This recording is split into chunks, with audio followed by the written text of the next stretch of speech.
നമസ്കാരം. ടീം വെള്ളത്തിലേക്ക് സ്വാഗതം. തുടക്കത്തിൽ ഇടിവ് നേരിട്ടെങ്കിലും അതിൽ നിന്ന് കരകയറി ഭേദപ്പെട്ടൊരു ക്ലോസിംഗാണ് ഇന്ത്യൻ വിപണി ഇന്ന് കാഴ്ചവെച്ചത്. പശ്ചിമേഷ്യയിലെ സംഘർഷം രൂക്ഷമായിരുന്നതോടെ ഇന്ത്യൻ വിപണി ഒരു സ്ഥിതിയാർന്ന താരതമ്യം ഭേദപ്പെട്ട ഒരു പ്രകടനം കാഴ്ചവെക്കാനായി ശ്രദ്ധേയമായി. പശ്ചിമേഷ്യയിലെ സംഘർഷത്തിൻ്റെ പശ്ചാത്തലത്തിൽ US കൂടി ഇസ്രായേലിൻ്റെ പക്ഷം ചേർന്ന് ഇറാനെ ആക്രമിച്ചതിൻ്റെ പശ്ചാത്തലത്തിൽ പൊതുവിൽ പ്രതീക്ഷിച്ചതിനെക്കാട്ടും ഒരു തിരിച്ചടിയുടെ കാഠിന്യം ഇന്ന് വിപണിയിൽ കുറവായിരുന്നതും വളരെ ശ്രദ്ധിക്കപ്പെട്ടു. അപ്പോൾ ഈ ഒരു പശ്ചാത്തലത്തിൽ വിപണിയുടെ നാളത്തെ സാധ്യതകൾ എന്തൊക്കെ, ഇന്ത്യ വെക്സ് ഇന്നും ഒരു താഴ്ന്ന നിലവാരങ്ങൾ തുടരുന്നതിൻ്റെ കാരണങ്ങൾ എന്തൊക്കെ, വിപണിയിൽ ഇനി എന്ത് പ്രതീക്ഷിക്കാം, നമുക്ക് നോക്കാം. അപ്പോൾ ആദ്യം വിപണി ഇന്നത്തെ ഒരു പ്രകടനം നോക്കുകയാണെങ്കിൽ ഒരു 0.5%-ലേറെയുള്ള നഷ്ടം രേഖപ്പെടുത്തിക്കൊണ്ടുള്ള ഒരു ഗ്യാപ് ഡൗൺ ഓപ്പണിംഗ് ആണ് ആദ്യം കാണാനായത്. അതിനുശേഷം മാർക്കറ്റ് ആ ഒരു നഷ്ടത്തിൻ്റെ തോത് വർദ്ധിക്കുന്നതാണ് ആദ്യ മണിക്കൂറുകളിൽ കാണാനായത്. പക്ഷേ അതിനുശേഷം ഒരു ഷാർപ്പ് റിക്കവറി നമുക്ക് കാണാനായി. മെറ്റൽ സ്റ്റോക്സ്, കൺസ്യൂമർ ഡ്യൂറബിൾസ് ഓഹരികളിലൊക്കെ ശക്തമായ കരകയറിയതോടുകൂടിയും small cap, mid cap industries ഉണർവും ഒക്കെയാണ് വിപണി മുന്നോട്ട് നയിച്ചത്. അതേപോലെ തന്നെ രാജ്യാന്തര വിപണിയിൽ ക്രൂഡ് ഓയിൽ വില ആ ഒരു സമയത്ത് ആദ്യത്തെ ഒരു ഇനീഷ്യൽ സർജിന് ശേഷം കുറഞ്ഞു. മാർക്കറ്റ് റീ ഓപ്പണിംഗ് സമയത്ത് 6%-ലധികം ഉയർന്ന് $80 എന്നുള്ള നിലവാരവും മറികടന്ന് 81 ഡോളറിന് അടുത്താണ് ക്രൂഡ് ഓയിൽ വിപണി വ്യാപാരം പുനരാരംഭിച്ചു. പക്ഷേ ക്രമേണ ക്രൂഡ് ഓയിലിൻ്റെ ഒരു വില താഴേക്ക് വരുന്നതും 77-78 നിലവാരങ്ങളിലേക്ക് താഴുന്നതും വിപണിയെ വളരെയധികം സഹായിച്ചിട്ടുണ്ട്. ഏതായാലും തുടക്കത്തിലെ നഷ്ടത്തിൻ്റെ ഇന്ന് കരകയറി ഒരു പരിധിവരെ നഷ്ടം നികത്തിക്കൊണ്ടാണ് വിപണി ഇന്ന് ക്ലോസ് ചെയ്തത്. നോക്കുകയാണെങ്കിൽ BSEയുടെ മുഖ്യസൂചികയായ സെൻസെക്സ് 511 പോയിൻ്റ്, അഥവാ 0.62% ഇടിവ് നഷ്ടം നേരിട്ട് 81,900 ക്ലോസ് ചെയ്തു. സമാനമായി NSEയുടെ മുഖ്യസൂചികയായ നിഫ്റ്റി ആകട്ടെ 141 പോയിൻ്റ് നഷ്ടം, അതായത് 0.56% നഷ്ടത്തോടെ 24,972 ക്ലോസ് ചെയ്തു. നോക്കുകയാണെങ്കിൽ അതായത് സെൻസെക്സ് നിഫ്റ്റി പോലെ ബെഞ്ച് മാർക്ക് ഇൻഡീസസിനെക്കാട്ടും ബ്രോഡർ ഇൻഡീസസ് അല്ലെങ്കിൽ ബ്രോഡർ മാർക്കറ്റ് കമ്പാരബിളി ഒരു ഭേദപ്പെട്ട പ്രകടനം കാഴ്ചവെച്ചിട്ട് നമുക്ക് കാണാൻ കഴിയും. Nifty mid cap 100 സൂചികയായിട്ട് 0.36%, Nifty small cap 100 index ആകട്ടെ 0.7% നേട്ടം രേഖപ്പെടുത്തിയാണ് ക്ലോസ് ചെയ്തത്. നിഫ്റ്റി 500 സൂചിക, അതായത് NSEയിലെ ഏറ്റവും വലിയ 500 കമ്പനികളുടെ ഓഹരികളുടെ അടങ്ങുന്ന നിഫ്റ്റി 500 സൂചികയുടെ 0.17% മാത്രം ഇടിവാണ് നേരിട്ടത്. അതായത് നിഫ്റ്റിയും സെൻസെക്സും 0.5%-ലേറെയുള്ള ഒരു നഷ്ടം രേഖപ്പെടുത്തിയ സമയത്താണ് 0.17% നേരിയ നഷ്ടം രേഖപ്പെടുത്തിക്കൊണ്ടാണ് നിഫ്റ്റി 500 സൂചിക ക്ലോസ് ചെയ്തത്.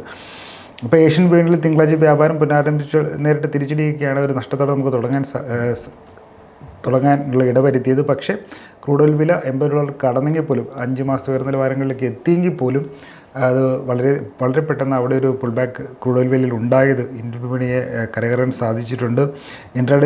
ഇൻട്രാഡേയിൽ ഒരു റിക്കവറി ഉണ്ടായെങ്കിലും നഷ്ടം ഒരു പരിധിയിൽ മറികടക്കാൻ കഴിഞ്ഞെങ്കിലും നഷ്ടം രേഖപ്പെടുത്തി തന്നെയാണ് അവസാനം ക്ലോസ് ചെയ്യേണ്ടി വന്നത്. ഇനി നമുക്ക് സ്റ്റോക്സും സെക്ടേഴ്സിൻ്റെയൊക്കെ ഒരു പ്രകടനം നോക്കുകയാണെങ്കിൽ ആദ്യം നിഫ്റ്റി ഓഹരിയുടെ പ്രകടനം നോക്കുകയാണെങ്കിൽ ട്രെൻഡ്, ഭാരത് ഇലക്ട്രോണിക്സ് തുടങ്ങിയ നിഫ്റ്റി ഇൻഡെക്സ് ഓഹരികൾ 3%-ലധികമുള്ള നേട്ടം കൈവരിച്ചു. Hindalco industries, Adani enterprises, Bajaj finance തുടങ്ങിയ ഓഹരികളും ഇന്ന് നേട്ടം രേഖപ്പെടുത്തിയാണ് നിഫ്റ്റി സ്റ്റോക്കുകളിൽ നേട്ടം രേഖപ്പെടുത്തിയാണ് ക്ലോസ് ചെയ്തത്. അതേസമയം മറുവശത്ത് Infosys, Larsen and Toubro, L&T, HCL tech, hero MotoCorp തുടങ്ങിയ നിഫ്റ്റി ഇൻഡെക്സ് ഓഹരികൾ അല്ലെങ്കിൽ നിഫ്റ്റി ഓഹരികൾ 2%-ലധികമുള്ള നഷ്ടം നേരിട്ടു. മഹീന്ദ്ര ആൻഡ് മഹീന്ദ്ര 1.5%-ലുള്ള നഷ്ടം രേഖപ്പെടുത്തിയാണ് ക്ലോസ് ചെയ്തത്. ഇനി NSEയിലും ഒരു ഇത് നോക്കുകയാണെങ്കിൽ NSEയിൽ നിന്നും വ്യാപാരം ചെയ്യപ്പെട്ട മൊത്തം ഓഹരികൾ 2,995 ഇതിൽ 1,363 ഓഹരികളാണ് നേട്ടത്തോടെ ക്ലോസ് ചെയ്യാൻ സാധിച്ചത്. 1,544 ഓഹരികൾ നഷ്ടം നേരിട്ടു. അപ്പോൾ അഡ്വാൻസ് ഡിക്ലർ റേഷ്യോ നോക്കുമ്പോൾ നെഗറ്റീവാണ്, അതിൽ നമുക്ക് ഒന്നി താഴെയാണ് നമുക്ക് കാണാൻ കഴിയും. അതായത് നേട്ടം കൈവരിച്ച് ക്ലോസ് ചെയ്തതിനേക്കാൾ ഏറെ ഓഹരികൾ നഷ്ടം രേഖപ്പെടുത്തിയാണ് ക്ലോസ് ചെയ്തത്. പക്ഷേ എന്നിരുന്നാലും ഒരു റിക്കവറി നമുക്ക് കാണാൻ കഴിയും. ആദ്യം ഉണ്ടായിരുന്നതിനേക്കാളൊക്കെ അഡ്വാൻസ് ഡിക്ലർ റേഷ്യോ മെച്ചപ്പെട്ടു എന്ന് നമുക്ക് കാണാം. 88 ഓഹരികളിൽ മാറ്റമൊന്നും രേഖപ്പെടുത്താതെ ക്ലോസ് ചെയ്തു. അതേസമയം ഇന്നത്തെ ഒരു വ്യാപാരത്തിനിടെ 41 ഓഹരികൾ 52 വീക്ക് ഹൈ അല്ലെങ്കിൽ ഒരു വർഷ കാലയളവിൽ പുതിയ ഉയർന്ന നിലവാരങ്ങളിലേക്ക് എത്തിച്ചേർന്നു. 38 ഓഹരികൾ 52 വീക്ക് ലോ, ഒരു വർഷ കാലയളവിൽ താഴ്ന്ന നിലവാരങ്ങളിലേക്കും വീണ് പോയിട്ടുണ്ട്. 79 ഓഹരികൾ അപ്പർ സർക്യൂട്ട് നിലവാരത്തിലും 101 ഓഹരികൾ ലോവർ സർക്യൂട്ട് നിലവാരത്തിലും ക്ലോസ് ചെയ്തു. ഇനി സെക്ടറൽ ഇൻഡിസസിൻ്റെ ഓഹരി വിഭാഗങ്ങളുടെ പ്രകടനം നോക്കുകയാണെങ്കിൽ നിഫ്റ്റി മീഡിയ 4.39% നേട്ടത്തോടെ ആണ് ഇന്ന് ക്ലോസ് ചെയ്തത്. അതായത് സെക്ടറൽ ഇൻഡിസസിൽ ഏറ്റവും കൂടുതൽ നേട്ടം നേടിയത് NSEയുടെ സെക്ടറൽ ഇൻഡിസസിൽ ഏറ്റവും കൂടുതൽ നേട്ടം രേഖപ്പെടുത്തിയത് നിഫ്റ്റി മീഡിയയാണ്. 4.39% നേട്ടമുണ്ട്. അതേസമയം മെറ്റൽ, കൺസ്യൂമർ ഡ്യൂറബിൾസ് എന്നിവ 0.5%-ലേറെയുള്ള നേട്ടം കൈവരിച്ചു. Oil and gas, pharma, Nifty pharma തുടങ്ങി ചെറിയ നേട്ടത്തോടെയും ക്ലോസ് ചെയ്യാൻ സാധിച്ചു. അതായത് NSEയുടെ 5 സെക്ടറൽ ഇൻഡീസസ് നേട്ടത്തിലായിരുന്നു സാരം. അതേസമയം മറുവശത്ത് ഐ.ടിയിൽ 1.5%, നിഫ്റ്റി ഓട്ടോയിൽ 1% വീതവും ഏകദേശം 1%-ഓളം നഷ്ടം നേരിട്ടിട്ടുണ്ട്. FMCGയിൽ ഒരു 0.74 3/4% ഉള്ളൊരു നഷ്ടം നേരിട്ടു. ബാക്കിയുള്ള സെക്ടർ സൂചികൾ 0.5% താഴെയുള്ള ഒരു നഷ്ടം മാത്രമാണ് കുറിച്ചിട്ടുള്ളത്. ഇന്നത്തെ ഇനി FADA ഇൻസ്റ്റിറ്റ്യൂഷണൽ ഇൻവെസ്റ്റേഴ്സിൻ്റെ ഡേറ്റ നോക്കുകയാണെങ്കിൽ ഇച്ചിരി കൂടെ ഒരു സവിശേഷമായ ഒരു സാഹചര്യമാണ് കാണാനാകുന്നത്. NSEയിൽ മാത്രം FISൻ്റെ അല്ലെങ്കിൽ FPSൻ്റെ ക്യാഷ് സെഗ്മെൻറ്റിലെ ആക്ടിവിറ്റീസ് നോക്കുകയാണെങ്കിൽ, അല്ലെങ്കിൽ NSEയുടെ മാത്രമായിട്ട് എടുത്ത് നോക്കുകയാണെങ്കിൽ അവിടുത്തെ ക്യാഷ് സെഗ്മെൻറ്റിലെ ഇൻസ്റ്റിറ്റ്യൂഷണൽ ഇൻവെസ്റ്റേഴ്സിൻ്റെ ആക്ടിവിറ്റി നോക്കുകയാണെങ്കിൽ FIS 1977 കോടി രൂപയ്ക്ക് സെൽ ചെയ്തിട്ടുണ്ട്. അതേസമയം മറുവശത്ത് ഡൊമസ്റ്റിക് ഇൻസ്റ്റിറ്റ്യൂഷണൽ ഇൻവെസ്റ്റേഴ്സ് 3229 കോടിക്ക് വാങ്ങിയിട്ടുള്ളതായിട്ട് കാണാം. പക്ഷേ അതേസമയം NSEയുടെ സൈറ്റിൽ കൊടുത്തിരിക്കുന്ന കമ്പൈൻഡ്, അതായത് NSE, BSE, MSE, metropolitan stock exchange, ഈ 3 എക്സ്ചേഞ്ചുകളുടെ കമ്പൈൻഡ് ആയിട്ടുള്ളത് നോക്കുമ്പോൾ FIS ഇന്ന് നെറ്റ് ബൈയിങ് പൊസിഷനാണുള്ളത് 5592 കോടി രൂപ. DIS ആകട്ടെ 1974 കോടി രൂപയുടെ സെല്ലിംഗാണ് നടത്തിയിട്ടുള്ളത്. എന്തായാലും FIS വലിയ രീതിയിൽ വിൽപ്പന സമ്മർദ്ദം ഉണ്ടാക്കാൻ ശ്രമിച്ചിട്ടില്ല എന്നുള്ളത് മാർക്കറ്റിനെ സംബന്ധിച്ച് പോസിറ്റീവ് ഘടകമാണ്. ഇനി ഇന്നത്തെ മറ്റൊരു ശ്രദ്ധേയ ഘടകം എന്ന് പറയുന്നത് ഇന്ത്യ വിക്സ് ആണ്. ഇന്ന് ക്ലോസ് ചെയ്തിരിക്കുന്നത് 2.74% ഒരു വർധനയോടെ 14.05 ക്ലോസ് ചെയ്തിട്ടുള്ളത്. ജൂൺ 13 ആദ്യ അറ്റാക്ക്, അത് ഇറാനെ സർപ്രൈസിങ് ആയിട്ടുള്ളൊരു അറ്റാക്ക്, അവരുടെ ആണവ കേന്ദ്രങ്ങൾ അറ്റാക്ക് നടത്തിയ സമയത്ത് ഇന്ത്യ വിക്സ് ഇതിലും ഉയർന്ന് 15.08 ക്ലോസ് ചെയ്തത്. ഇപ്പം US കൂടി വന്നായിട്ട് സംഘർഷത്തിൻ്റെ വ്യാപ്തിയും തിരിച്ചടികളുടെ ഒരു ആശങ്കകളൊക്കെ വർദ്ധിച്ചിരുന്ന സാഹചര്യത്തിൽ പോലും ഇന്ത്യ വിക്സ് ആ ഒരു 15.8 എന്നുള്ളൊരു ക്രോസ്, അതിൻ്റെ താഴെയാണ് ക്ലോസ് ചെയ്തെന്നുള്ളത് ശ്രദ്ധേയമായി. ഇന്ത്യ വിക്സിലെ ഒരു സൂചികളെ ഒരു മ്യൂട്ടഡ് റെസ്പോൺസിനുള്ള കാരണം പലവിധ ഘടകങ്ങളുണ്ട്. ഒന്ന് നോക്കുകയാണെങ്കിൽ മാർക്കറ്റ് കൂടുതലും അൺസർട്ടനിറ്റിനെയാണ് കൂടുതലും ഫോക്കസ് ചെയ്യുന്നത്, ഇവൻറ്റിനെ അല്ല.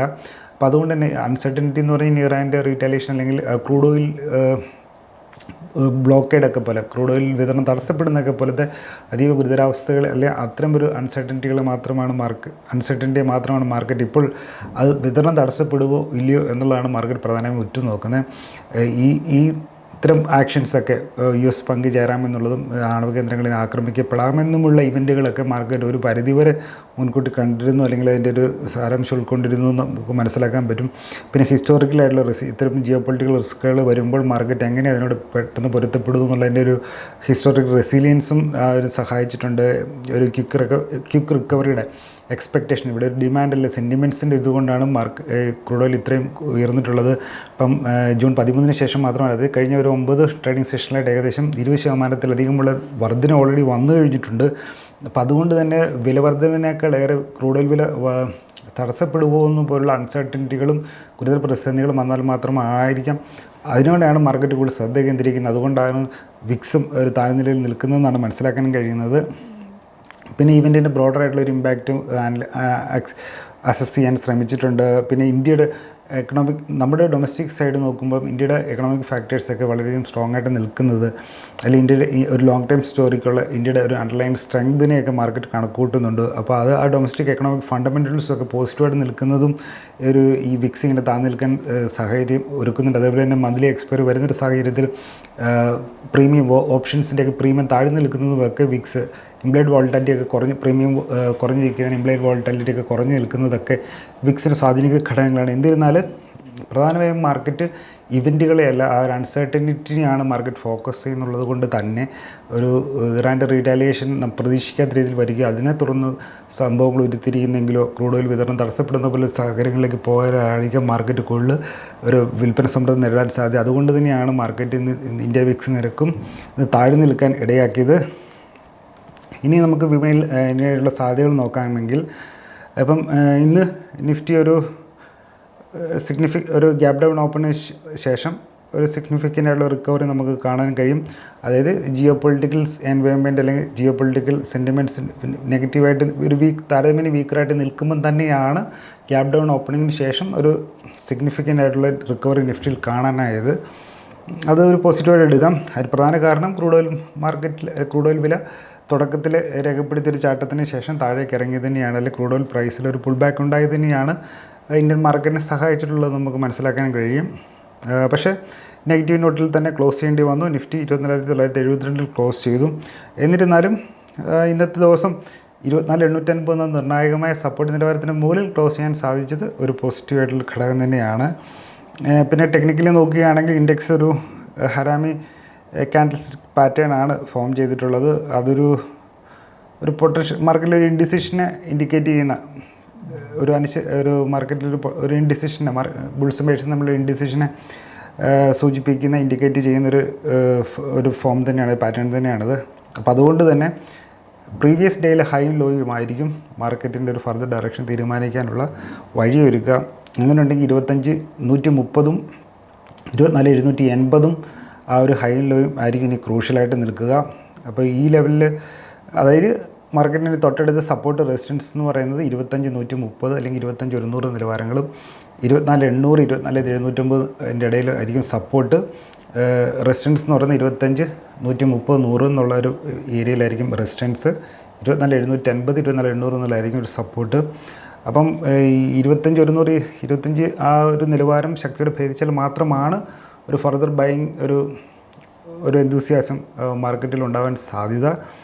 ഇവിടെ നിന്നൊരു കൺസൾട്ടേഷൻ വരുന്നുണ്ടെങ്കിൽ 24,800 സപ്പോർട്ട് എടുക്കുമെന്ന് കരുതുന്നു. 24,800 ബ്രേക്ക് ചെയ്ത് ക്ലോസ് ചെയ്യെങ്കിൽ മാത്രമാണ് ആദ്യത്തെ ഒരു നെഗറ്റീവായിട്ടുള്ളൊരു നമുക്കൊരു ഘടകം എടുക്കാൻ കഴിയുള്ളൂ. എന്നിരുന്നാലും 24,500 എന്നുള്ളൊരു സ്ട്രോങ് സപ്പോർട്ട് സോൺ താഴെയുണ്ട്. അത് ക്ലോസ് ചെയ്തെങ്കിൽ മാത്രമാണ് ഇപ്പോഴത്തെ രീതിയിൽ നമ്മുടെ സ്ട്രാറ്റജിയും കാര്യങ്ങളൊക്കെ മീൻസ് മാർക്കറ്റിനെ പറ്റിയുള്ള ഔട്ട്ലുക്കിനെ പറ്റി ഒരു സീരിയസ് ആയിട്ട് റീതിങ്ക് ചെയ്യേണ്ടി വരിക, അല്ലെങ്കിൽ വീണ്ടും റീലുക്ക് ചെയ്യേണ്ടി വരിക. അതേസമയം 24,850 800 നിലവാരങ്ങൾ മുകളിൽ തുടരുന്നിടത്തോളം മാർക്കറ്റിൽ ഒരു പ്രതീക്ഷകളൊരു ഭാഗ്യമുണ്ട്. പക്ഷേ 25,100 മറികടക്കുക തന്നെ വേണം. അത് ശക്തിയോടെ ഭരിച്ചാൽ മാത്രമാണ് ഇപ്പോഴത്തെ ഒരു നെഗറ്റിവിറ്റി മാറി വീണ്ടും നമ്മളൊരു ബൈയിങ് മൂഡിലോട്ട് മാറുകയുള്ളൂ. ഇതിനിടയിൽ നിന്ന് കൺസൾട്ടേഷൻ തുടരാൻ തന്നെയാണ് സാധ്യത. 24,800 നാളെ ബ്രേക്ക് ചെയ്യുന്നില്ലെന്നുണ്ടെങ്കിൽ അതും പോസിറ്റീവ് തന്നെയാണ്. അവിടെ സ്ട്രോങ് സപ്പോർട്ട് ഉണ്ടെന്ന് മനസ്സിലാക്കുന്നു. അത് ബ്രേക്ക് ചെയ്ത് ക്ലോസ് ചെയ്താൽ മാത്രമാണ് ആദ്യത്തെ നമുക്കൊരു ശ്രദ്ധ ചെലുത്തേണ്ട ഒരു സമയം. 24,800 അല്ലെങ്കിൽ 24,400 24,500 വീക്ക്ലി ബേസിസിൽ ബ്രേക്ക് ചെയ്യാത്തിടത്തോളം നമുക്ക് അത്രയധികം ഗൗരവമേറിയ ചിന്തകളുടെ അല്ലെങ്കിൽ ഒരു ടെൻഷൻ അടിക്കേണ്ട കാര്യം വരുന്നില്ല. 24,800 കാത്തു സൂക്ഷിക്കുമെന്ന് കരുതാം. അതിന് താഴേക്ക് നല്ല ക്ലോസ് ചെയ്താൽ മാത്രമാണ് ആദ്യത്തെ നമ്മളൊരു ചിന്ത അല്ലെങ്കിൽ ഒരു റീതിങ്ക് വേണ്ടി വരിക. 25,100 അതേസമയം മറുവശത്ത് 25,100 ശക്തിയോടെ DCCയിൽ ബ്രേക്ക് ചെയ്താൽ മാത്രമാണ് മാർക്കറ്റിന് ഫർദറായിട്ടുള്ളൊരു വരിക. അപ്പം ഇതാണ് നാളത്തേക്കുള്ള സൂചിപ്പിക്കാനുള്ളത്.